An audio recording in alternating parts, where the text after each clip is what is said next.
Hey, everybody. Thanks so much for joining us. I'm Cindy. This is my husband, Colin, and we are Airbnb superhosts. And today we are going to talk about being ready for anything. Because when you're a superhost, you just never know what kind of odd, strange, fun requests you're going to get from your guests.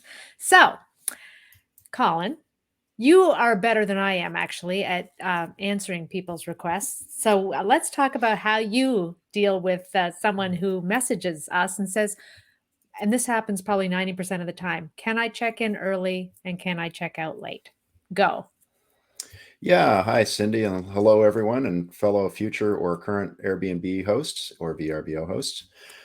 I think the main thing is to try to get them to check in as close to your check-in time as possible, because once they're in, they become your liability.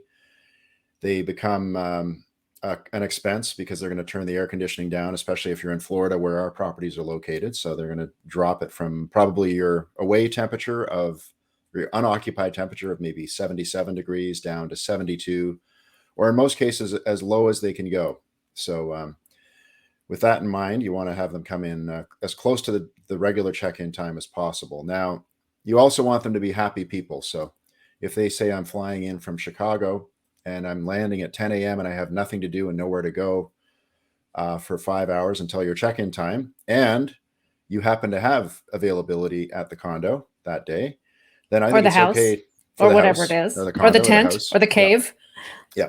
Then it's okay to work with them and give them the impression that you're doing everything you can to get them in as early as possible. So in most cases, you might say you're welcome to check in at 1 o'clock, for example, if your regular check-in's 3 o'clock, and you're creating some goodwill there, and hopefully they'll be respectable and also give you a better review because you were able to get them in for a couple of extra hours. So And what we do you had think, Cindy? somebody, yeah, we recently Yeah. we had somebody who had a child that had a medical condition, and she said it would be advantageous to stay a little later and to check out a little later rather than the usual 10 or 11.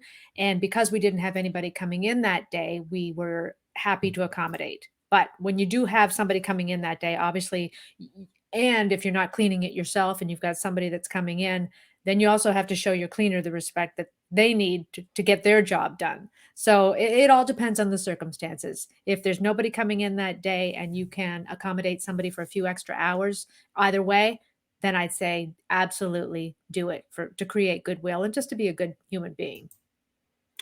Yeah, definitely. And if you do have cleaners coming in, that again, as Cindy says, depends if you're in town. In some cases, I'm near the Airbnb, so I can get there and make sure personally that it's ready early. If someone wants to come in at 2 o'clock instead of 3, I'll get down there with the cleaners if I'm available, if it's on a weekend, and just make sure it happens. And that way I can still make that early check-in guarantee. The cleaners don't love that, but generally they're pretty understanding, especially if you're helping out and making sure things speed up. So yeah, I think that sums up that category, Cindy. Yes. What about Yeah. when people want to negotiate with you? Because that's another thing we encounter quite often. Yeah, negotiating prices is a challenging aspect of Airbnb. You want to stay as close to your prices as possible because often the guests don't understand how much of their fee is going to Airbnb. So I always make sure that they're very clear that X percent is going to Airbnb service fees.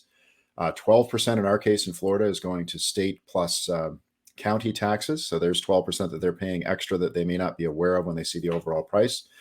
So you want to just make them aware that you have to be at a certain income level as the host in order to be able to sustain owning these vacation rental properties. And so you can't really go much lower than your listed prices. Now, that being said, if they look like wonderful guests who are 5-star reviewed and have great reviews, and you would love to have them in this time and hopefully in a future visit as well, then go ahead and find a happy medium. You can usually I go to the special offer feature in Airbnb where you can offer them a special price that's lower and try to get them below a certain threshold that feels like a breakthrough for them. So even if they're going from say $4,500 a month down to 4,000, you can tell them in a message. You can do the math on the special offer and then tell them in their message, "Hey, I was able to get you below $4,000," and then send them a special offer that comes out to $39.85 or whatever the amount is that you're able to calculate with the special offer feature.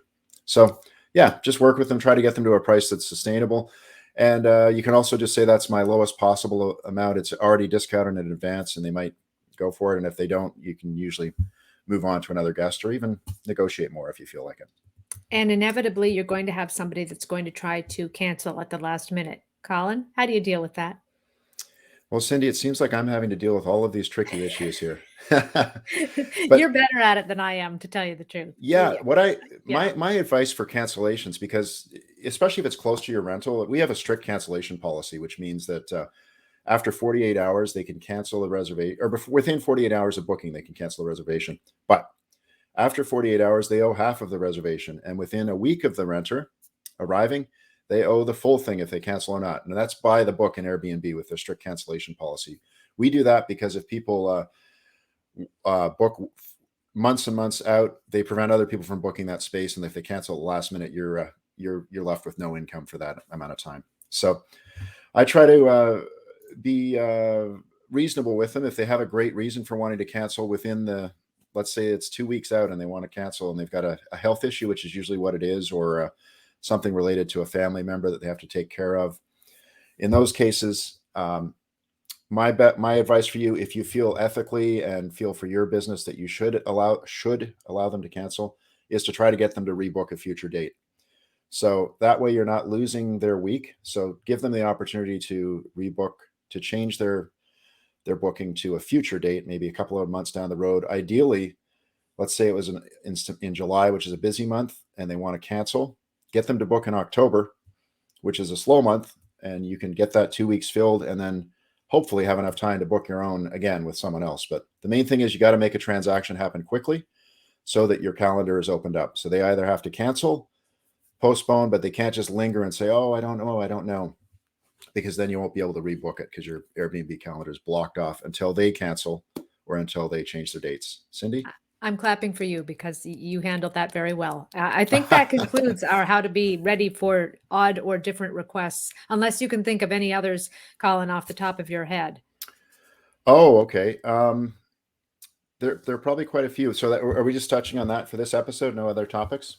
Well, I'd like to try to streamline so that we Yeah, don't, keep it tight. Yeah, exactly. yeah, we just want to keep it Um, to yeah, there this. are some other requests. There's often requests for. I'm not trying to stretch this out, everybody, No, but there are often requests for things that you don't have at your condo, like especially baby supplies, cribs, that kind of thing, pack and plays. high chairs, Yeah, for those, just make sure you have quick access to a website for a nearby rental. rental place. Yeah, that's probably the best bet because a lot of the vacation spots do have children's rental stuff. You don't really want to be getting into those supplies because they have to be rock solid, or else you could be in liability issues. So just give them rental information.